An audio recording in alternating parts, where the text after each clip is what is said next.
Good morning everyone, Radhe Radhe. সবাইকে জানাই নতুন একটা ব্লগে স্বাগত। আজ হচ্ছে 9ই অগস্ট। আজ হচ্ছে সেই স্পেশাল ডে, আমার সোনামার মুখে ভাত।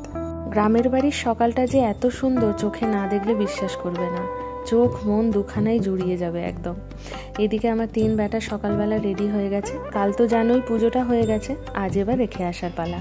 তবে আমরা গাছতলায় রাখবো না। আগেকার ঠাকুরমশাইরা তাই বলতেন, তবে এখনকার বলেন যে গাছতলায় না রেখে নদীর ধারে বসিয়ে দিয়ে আসতে। জোয়ারের সময় মা গঙ্গা নিজেই নিয়ে চলে যাবেন। আসলে গাছতলায় এতটাই অনাদরে থাকে, চুল উঠে যায়, নানা রকম রং উঠে যায় এবং দেখতে সেটা এতই খারাপ লাগে। সেই জন্য এখনকার ঠাকুরমশাইরা বলেন ওই সব না করে নদীর ধারে বসিয়ে দিয়ে আসতে। আর আমাদের যেহেতু নদীর ধারেই বাড়ি, কোনো অসুবিধাই হয়নি। সকালবেলা মেজো কাকাই একটা একটা করে কার্তিক ওই যে ধারটা করে রেখে দিয়ে আসতে।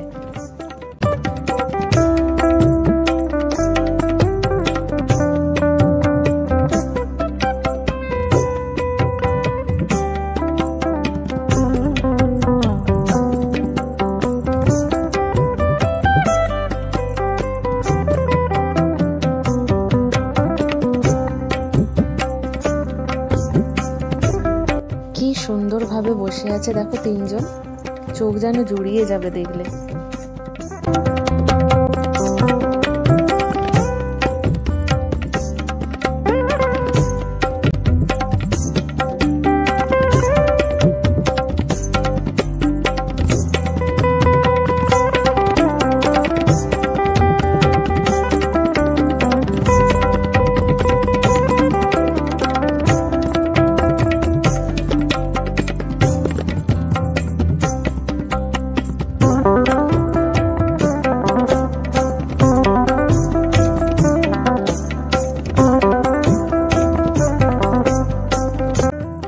চলো যাই এবার।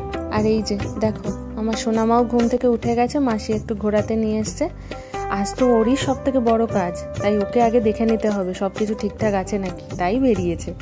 আর এই যে দেখো, তোমাদের বলেছিলাম না কেমন খালি খালি লাগছে, দেখো কাল কি ভরা ছিল। তবে বেশিক্ষণ খালি থাকবে না, 2 মা শীতলা আসছেন।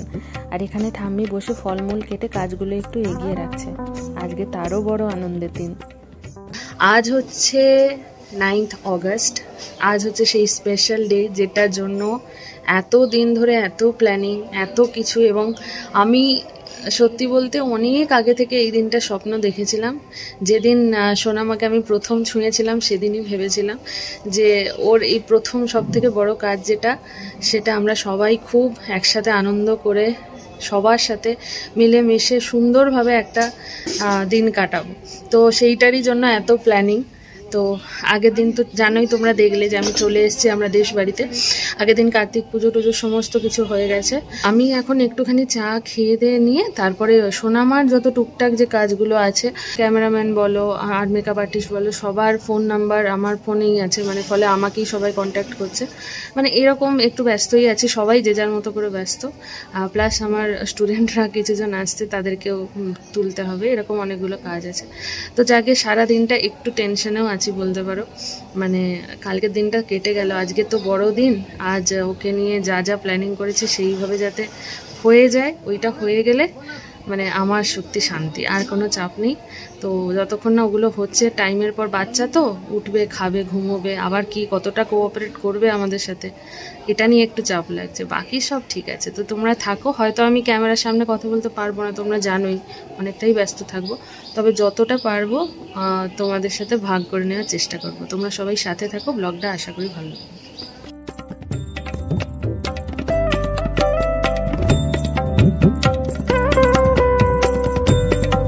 যাচ্ছি এবার নিচে। অনেকক্ষণ ধরে মামনি ডাকছে, চাটা হয়ে গেছে। কাল থেকে তো সেরকম কিছু খাওয়া হয়নি, আজ একটু ভাত ভাত করছে মনটা। যাকে সকালবেলা আপাতত চাটা খাই। আর সোনামা এই যে দেখো বসে গেছে, ও চায়ে ভাগ বসাবে।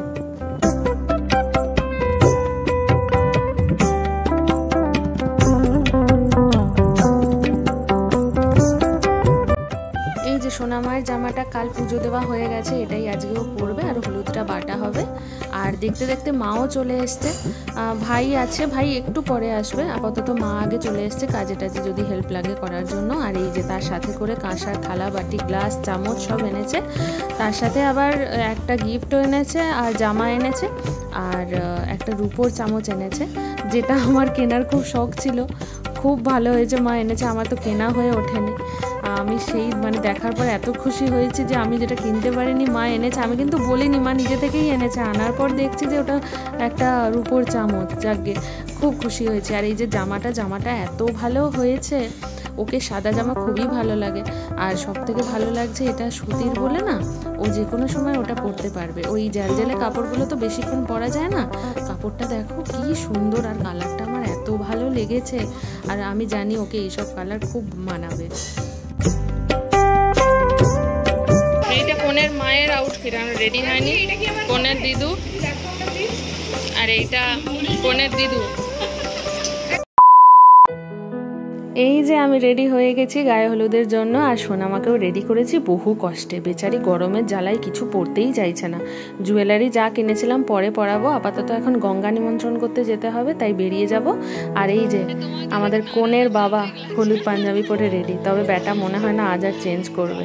আর এই যে দেখো সব আমার স্টুডেন্টগুলো চলে এসছে, যাদেরকে দেখে আমি এত খুশি হয়েছি। ওদের সত্যি আমি খুব চেয়েছিলাম ওরা আসুক। এই যে আমার কনে রেডি হয়ে গেছে গায়ে হলুদের জামা পরে, দেখেছো কেমন মুটুক মুটুক দেখছে।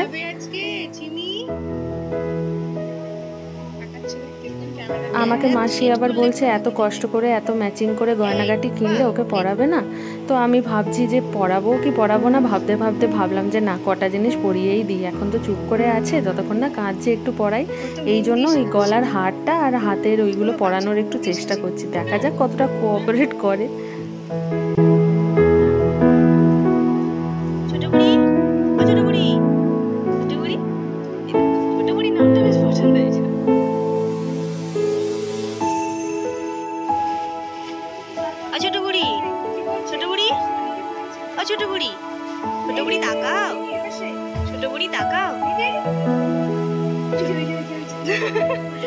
ছোট বুড়ি তাকাও,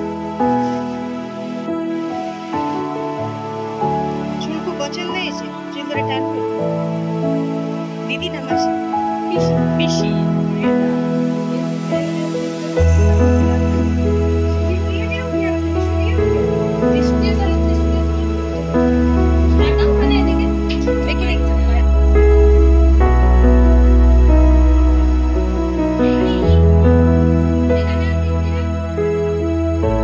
আমাদের কনেকে যতটা পসিবল রেডি করে দিয়েছি, এর বেশি করলে বেচারি খুব কান্নাকাটি করবে, তখন আবার পুরোটা ঘেঁটে যাবে। তাই দরকার নেই, মাথা টাথা পরে হবে ওইগুলো। আপাতত ওকে যাই এখন নিয়ে। আর সোনামাকে আবার দেখিয়েও দিলাম আয়নাতে, দেখ তোকে কেমন লাগছে। আমি যখনই এইগুলো করছি না, আমার মাথায় একটাই জিনিস চলছে, আজ তো তুই ছোট, আজ তুই বুঝবি না, যেদিন বড় হবি সেদিন তুই এই ভিডিওতে সব দেখতে পাবি যে তোর মামাম তোর জন্য কত কি অ্যারেঞ্জ করেছিল। বাকি বন্ধুদের যখন ও ছোটবেলার এরকম ভিডিও দেখবে, তখন যেন ওর মনে এই ক্ষোভটা না থাকে যে সবাই কত সুন্দর করে সেজেছে, আমাকে মাম্মাম কিছুই সাজায়নি। সেই জন্যেই এত প্রচেষ্টা। আমার খুব ইচ্ছে ছিল আমার মেয়ে যদি হয় তাকে নিজের মনের মতো করে সাজাবো। আর আমার শাশুড়ি মাকে দেখেছ, তার একমাত্র মনও তার আদরের দিদি ভাই, তার প্রাণ। সে এখন যাচ্ছে শানু করতে, সেই জন্য তাকে যতটা এন্টারটেন করা যায়।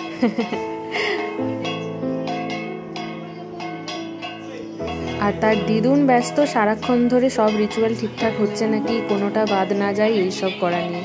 যে যার মতো ব্যস্ত, আর আমি তো ব্যস্ত আমার মনকে নিয়ে। এটাই সব থেকে বড় কাজ, জানো তো। বাচ্চাটা এত দুষ্টু হয়েছে।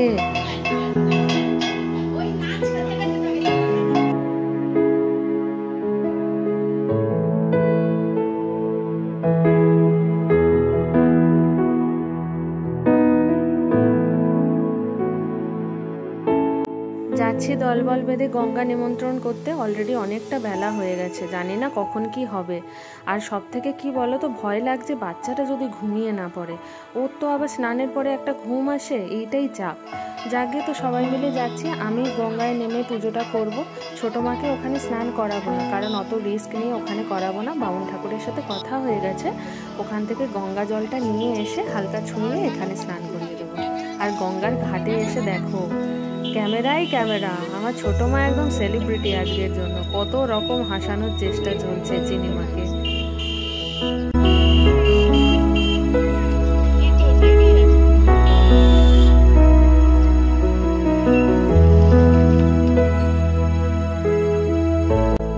এই যে আমি নেমে গেছি গঙ্গা নিমন্ত্রণ করতে।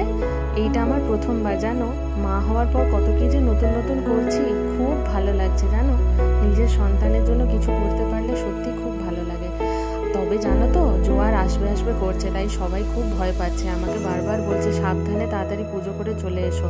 আসলে একটা চট করে যখন ঢেউ চলে আসবে না, তখন কিছু একটা দুর্ঘটনা হতে পারে।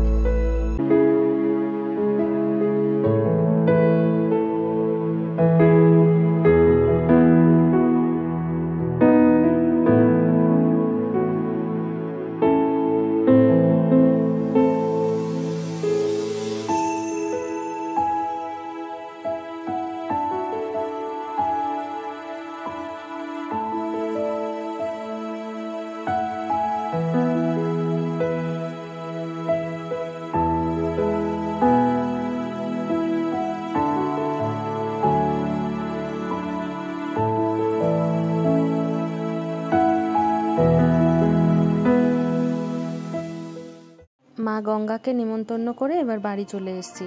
এবারে তাড়াহুড়ো করে আগে গায়ে হলুদটা সারতে হবে। কি যে হবে কে জানে। পুচকিটা তো স্নানের পরেই ঘুম ঘুম পায়। দেখা যাক কত কি হয়।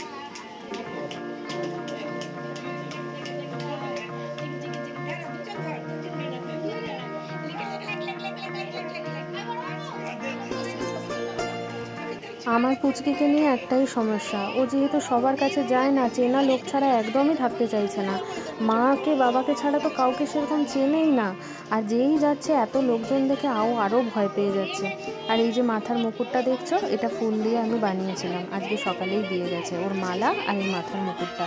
এখন ওকে ভালো করে দাঁড় করাচ্ছি, কিন্তু ও বেচারি কেঁদেই যাচ্ছে। একদমই ও ভরসা পাচ্ছে না। এত লোক দেখে ও খুব ভয় পাচ্ছে। আমরা কত রকমভাবে ওকে বোঝাচ্ছি, হাসানোর চেষ্টা করছি, কিন্তু ও মামামের কোলে উঠবে শুধু। আর এত লাইট দেখে ও তো আরও ভয় পেয়ে যাচ্ছে।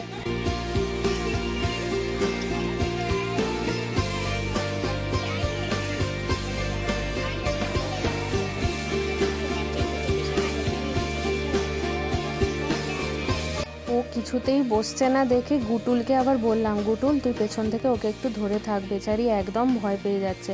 এই দেখেছো, অমনি কান্না জুড়ে দিয়েছে। হলুদটা আমিই লাগাচ্ছি, কারণ ও লোকজন দেখলে আরও ভয় পেয়ে যাবে। তবে হলুদটা যখন লাগাচ্ছি, ও হলুদের বাটিটা দেখে বেশ আনন্দ পাচ্ছে। এইবারে মনে হয় একটুখানি মজা পেয়েছে। তাই আমি দেখছি যে এই সুযোগে চুপচাপ আছে, এই সময় লাগিয়ে নিই। আর ফটোগ্রাফারকে বললাম, তোমরা এই সময় ছবি তোলো বাবা। ওরা তো একদম ঝ্যাঁক ছবি তুলে নিল। কারণ এই পুচকির উপর ভরসা নেই, এ তো এমন কান্না জুড়বে একটু পরে। যতটা পারা যায় ছবি তুলে নাও আর কি।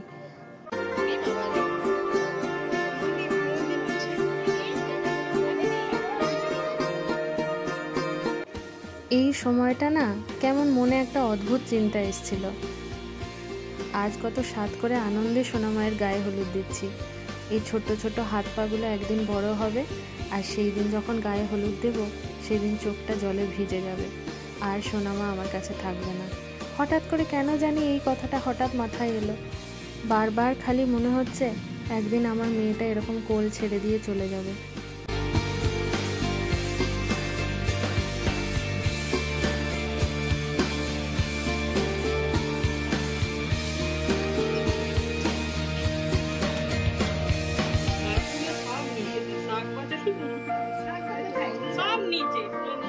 এই তো দৌড়ি তাকিয়েছে। এবার আমি নিজেই নেমে পড়েছি মাঠে। কিচ্ছু করার নেই, মেয়েটা এত কাঁদছে না সবাইকে দেখে। তার উপরে যেই ওকে ঘটিতে করে যেই ওকে জল উপর দিয়ে ফেলা হচ্ছে, অমনি মেয়েটা আরোই কাঁদছে। তো বাধ্য হয়ে আমি বললাম, যায় হয় হোক, শাড়ি যায় যাক, মা মেয়ে দুজনেই স্নান করব। এই বলে আমি ওকে স্নান করিয়ে দিচ্ছি।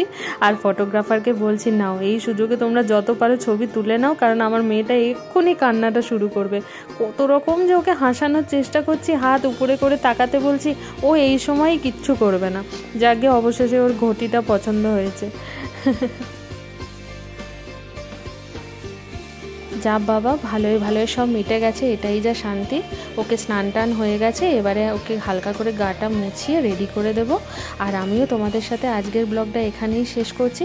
পরের ব্লগে তোমাদের সাথে আমি অন্নপ্রাশনের কিছু মুহূর্ত শেয়ার করব। আর ব্লগটা কেমন লাগলো অবশ্যই জানিও, তোমাদের কমেন্টের আশায় রইলাম। ঠিক আছে, চলো টাটা, সবাই খুব ভালো থেকো, সুস্থ থেকো।